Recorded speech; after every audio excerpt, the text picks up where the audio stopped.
আমার দ্বারা যদি কোনো অপরাধ হয়ে থাকে ক্ষমা করে দেবে।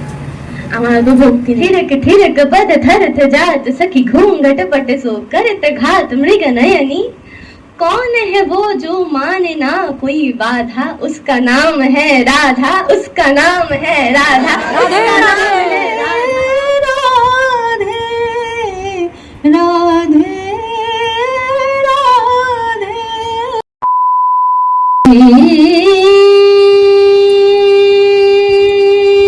कृष्ण चैतन्य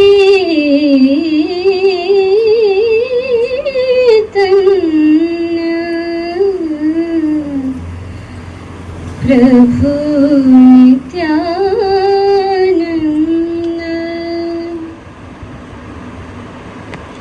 श्री अद्वैत गदाधर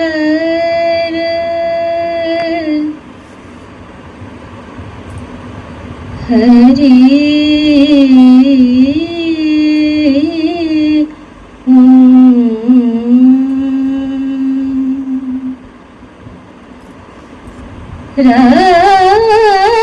राधे बोल जय जय जय जय जय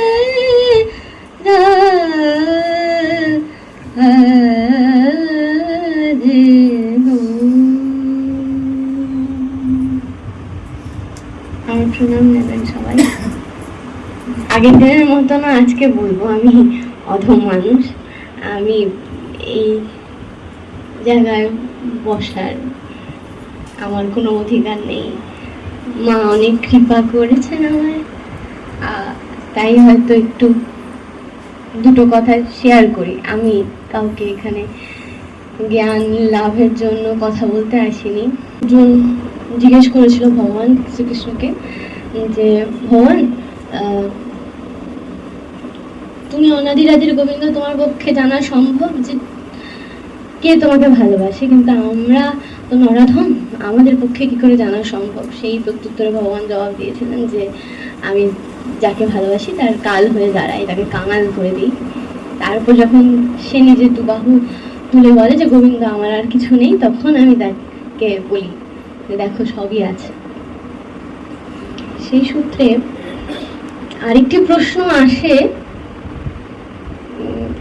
যে আমরা ভক্ত যখন হওয়ার চেষ্টা করি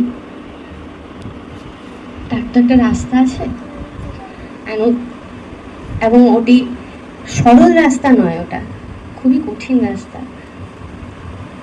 এবং শেষে যে কথাটা বলেছিলাম যে আমার মাধব বড়ই পরীক্ষা নেয়, সেই পরীক্ষার মাঝে না অনেক রকম বিভ্রান্তি আসে আমাদের মাথায়, অনেক রকমের ডিস্ট্রাকশন, ইংলিশে যেটাকে বলি আমরা ডিস্ট্রাকশন, অনেক রকমের বাধা বিপত্তি আসে, যার ফলে ভক্ত হওয়া অত সহজ নয়, অনেক কঠিন। এবং সেই ভক্ত হওয়ার পথ দিয়ে যাওয়ার সময় আমরা ভুল করে বসি, অনেক রকমের ভুল করে বসি।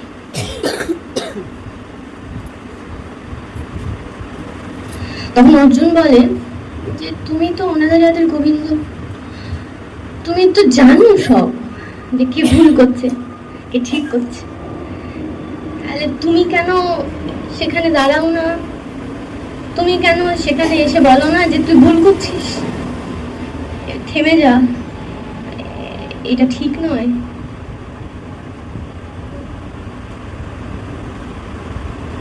তখন ভগবান বলেন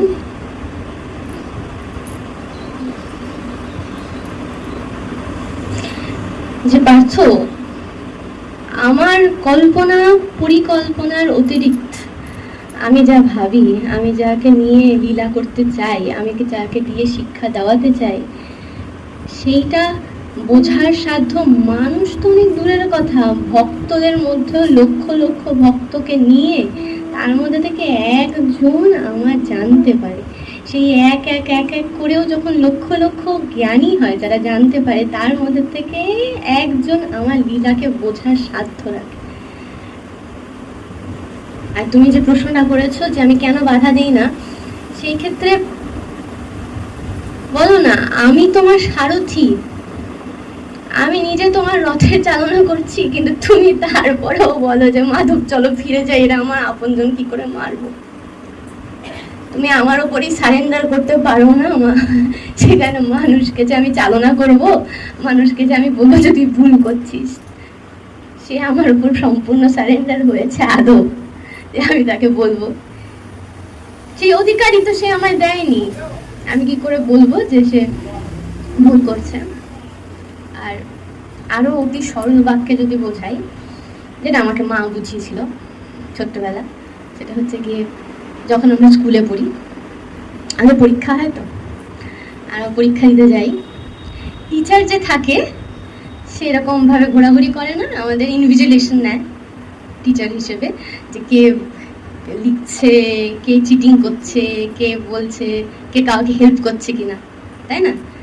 সেই ঘোরাকালীনে টিচার কিন্তু বুঝতে পারে যে এই উত্তরটা আমার এই স্টুডেন্ট ভুল লিখছে, কিন্তু তখন কি টিচার বলে যে এই তুই ভুল লিখছিস? বলে না তো। কিন্তু নাম্বার দেওয়ার বেলায় কিন্তু টিচার ঠিক সেই জায়গাটা ভুল করে দেয়। ঠিক তেমনই আমার মাধবও বলে যে আমি মানুষকে মান যোগ হুশ দিয়ে রেখেছি, তারপরে আমি তাকে বুদ্ধি দান করেছি, আমি তাকে সমস্ত কিছু বিচার করার সেই পরিকল্পনা, সেই সমস্ত জ্ঞান লাভ তাকে দিয়েছি, দিয়ে রেখেছি। তারপরেও যখন সে বিচার করেও যখন ভুল করে, আমি তখন তাকে শোধরাই না, আমি বলি যা কর, ভুল কর, ছেড়ে দিই তাকে, বলে যে দেখি না কতদূর ভুল করতে পারিস, ফিরে তো আসবি আমার কাছে ঠিক। তাই মাধব তখনই ভুল শোধরায় না, ভুল করতে দেই আমি তাকে। ভুল করে যখন সে শিক্ষা পায় যে হ্যাঁ আমি ভুল করেছি, তখন সে মাধবের কাছে এলে মাধব তাকে ভুলটা শুধরে দেয়। যেমন আমরা খাতাটা নিয়ে পরে টিচারের কাছে যাই যে আপনি তো বলেছেন এটা ভুল, তাহলে আমি শুধরাবো কি করে?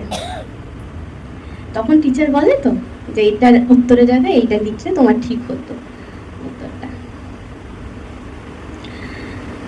যার ফলে ভুল আমরা করি জীবনে, এবং ভুলটাকে শোধরানোর জন্য যে সময়টা লাগে, এই সময়টা ভগবান আমাকে দিয়ে দেয়, আমাদের সকলকে দিয়ে দেয়।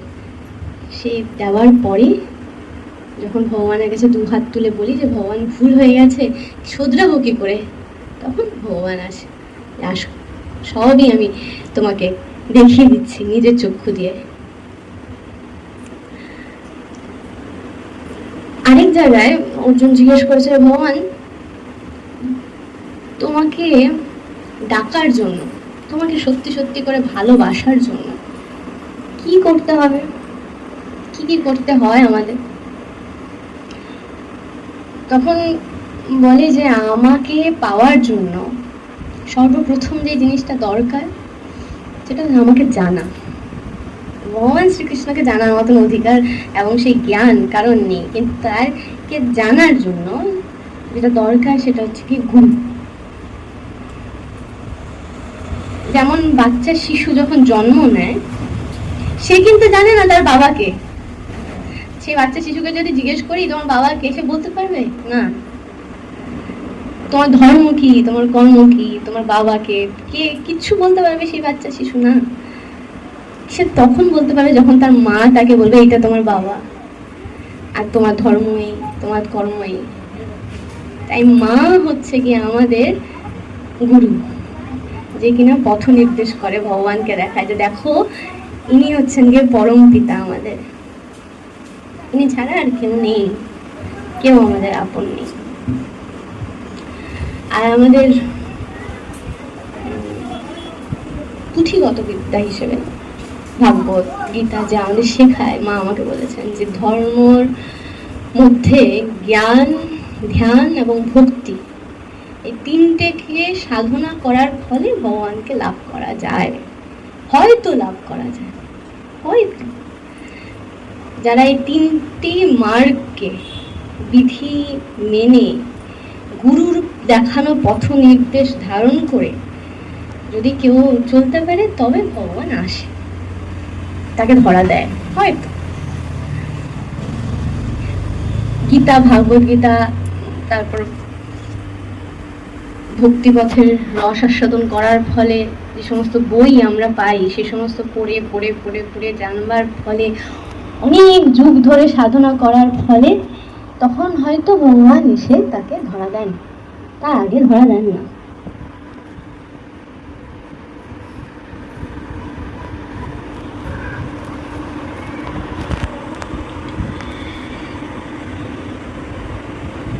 এবার মনে প্রশ্ন জাগবে, ওরে বাবা, এত কিছু করতে হয় মাধবকে পাওয়ার জন্য? আর মানুষ তো, আমরা বলবো যে ওরে বাবা রে, এ তো করার আগেই ভয় পেয়ে যাচ্ছি, বিশাল জিনিসপত্র, আমাদের পক্ষে এত সম্ভব না, আর সারাদিন এত কিছু করতে হয়, আর আমাদের তো আগে নিজের আয়টুকু উপার্জন করতে হবে, এত কিছু কি করে করবো, এত কিছু তো করার সাধ্য দিয়ে নেই। তখন মনের ভিতরে কনফিউশন জাগে। যদি আমরা সঠিকভাবে গীতা কেউ পড়ে থাকি, তাহলে আমরা দেখতে পাই যে গীতার শুরুটাই কিন্তু কনফিউশনের দ্বারা, সংশয়ের দ্বারা। অর্জুনের ভেতরে সংশয় জেগেছিল, সংশয়ের দ্বারা প্রশ্ন জেগেছিল, প্রশ্নের থ্রুতে ভগবান শ্রীকৃষ্ণ তাকে উত্তর দিয়েছে। প্রত্যেকটা প্রশ্ন কিন্তু অর্জুন করেছে, যার ফলে সংশয় জাগে মনে ভগবানকে জানবার পথে। আর এই সমস্ত যখন আস্তে আস্তে ঘাটাঘাটি আমরা করতে থাকি ভগবানকে পাওয়ার জন্য, কারণ সবার ভেতরে, আপনারা যারা এখানে এসেছেন ভক্তরা, তাদের সবারই তো নিশ্চয়ই একই উদ্দেশ্য, মাধবকে পাবো। মাধবকে পেতে গেলে এত কিছু করতে হয়, কি করে করবো এত কিছু?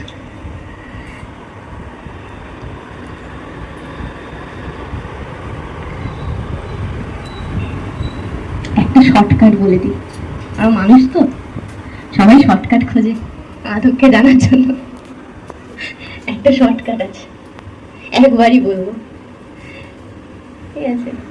थिरक थिरक बद धरत जात सखी घूंघट पट सो करत घात मृग नयनी कौन है वो जो माने ना कोई बाधा उसका नाम है राधा उसका नाम है राधा राधे उसका नाम है राधे राधा। राधे राधे राधे राधे जय जय श्री राधे जय जय श्री राधे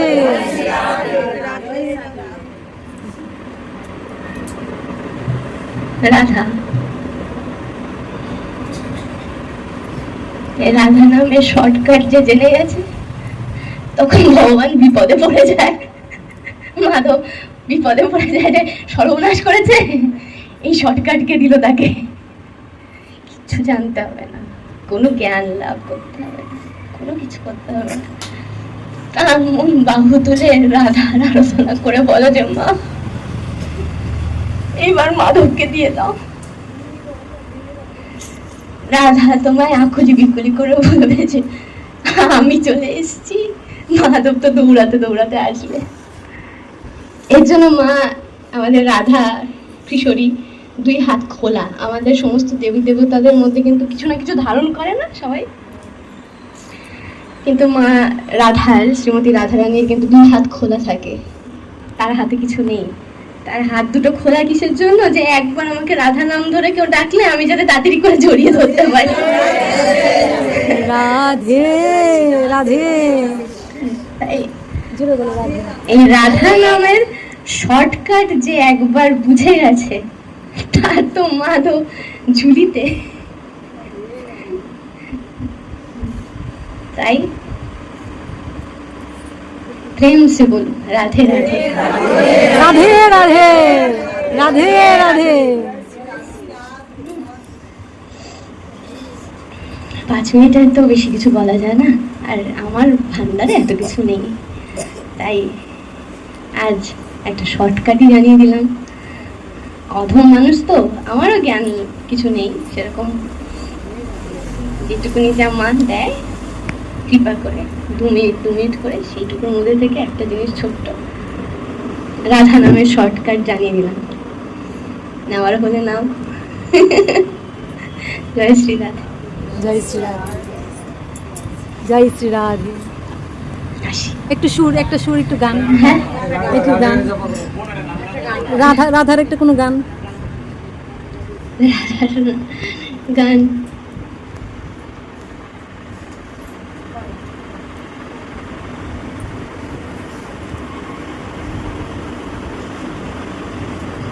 जादू करके जादू करके ओ पिया किथे गयो जादू करके जादू करके जादू करके ओ पिया किथे गयो जादू करके नंद नंद पिया कपट जुकीनी नंद नंदन पिया कपट जुकीनी किथे गयो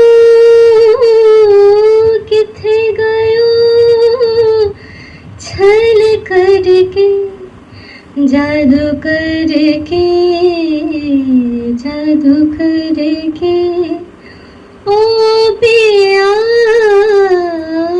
किथे गयो जादू करके मोर मुकुट पिया पीतांबर सोहे मोर मुकुट पीतांबर सोहे मोर मुकुट पीतांबर सोहे मोर मुकुट पीतांबर सोहे किथे गयो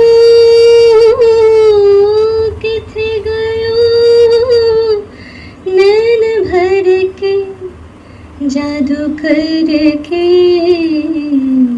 जादू करके ओ पिया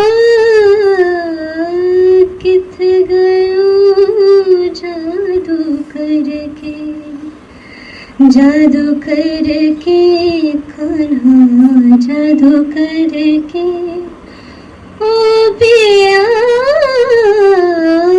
किथे गयो जादू करके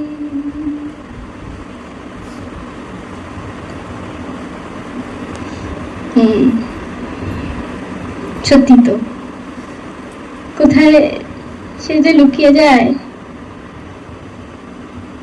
জাদু করে সে তো নিজের মতন খেলা করে চলে যায় তারপর আর দেখা দেয় না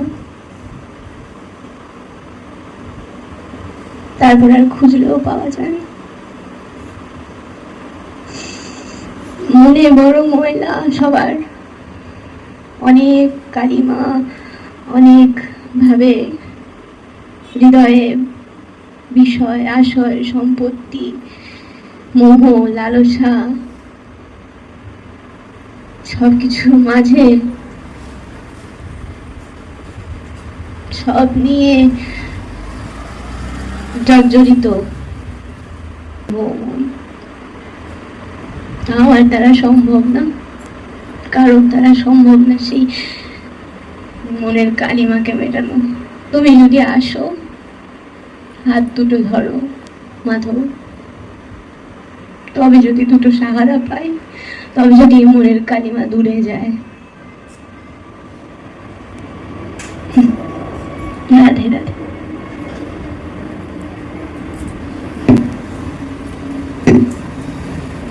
আমার দ্বারা যদি কোনো অপরাধ হয়ে থাকে ক্ষমা করে দেবে আমার তো ভক্তি নেই আপনাদের মতন মা সর্বত্র বলে যে আপনারা যারা এখানে আসেন আপনাদের ভেতরে অনেক ভক্তি আমায় করুণা করে আপনাদের থেকে একটুখানি ভক্তি যদি দান করেন তাহলে আমার কৃপা হয় আপনাদের দ্বারা রাধে রাধে রাধে রাধে রাধে রাধে রাধে রাধে রাধে রাধে রাধে রাধে রাধে রাধে রাধে রাধে রাধে রাধে রাধে রাধে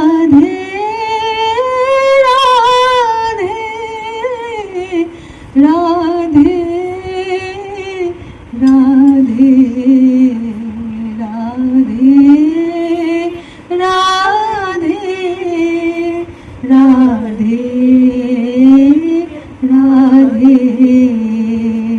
রাধে রাধे राधे जय जय श्री राधे राधे राधे राधे जय जय श्री राधे राधे राधे जय जय श्री राधे राधे राधे राधे जय जय श्री राधे राधे राधे राधे जय जय श्री राधे राधे श्याम बोलो राधे श्याम बोलो राधे श्याम